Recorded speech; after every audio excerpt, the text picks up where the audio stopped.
Bonjour et bienvenue sur l'Argus.fr, ici sur le stand Renault du salon de Munich 2023 pour redécouvrir ou plutôt approcher une nouvelle fois le nouveau Scénic E-Tech, un SUV électrique qui remplace le monospace thermique bien connu, exposé ici dans une finition esprit alpine au look sportif. En finition esprit alpine, ce Scénic se reconnaît notamment à sa teinte de carrosserie gris mat qui lui est exclusive, à des logos apposés ça et là, et notamment sur les ailes avant, mais aussi à des jantes spécifiques qui mesurent, comme sur cet exemplaire, jusqu'à 20 pouces de diamètre. Sur les flancs, on remarque l'encadrement des vitres, désormais noires, tout comme cet élément du montant arrière qui est fini en noir brillant et non couleur métal, comme sur les autres finitions.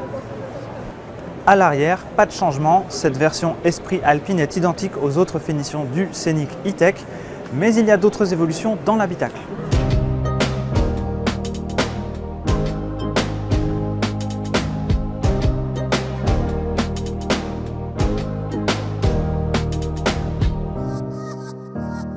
Dans l'habitacle, cette finition Esprit Alpine se reconnaît à ses sièges sport avec une sellerie spécifique et notamment des surpiqûres bleues, surpiqûres qui sont bleu, blanc, rouge sur le volant. Petit détail qui n'apparaît pas au premier coup d'œil, sous les tapis, la moquette est également bleue.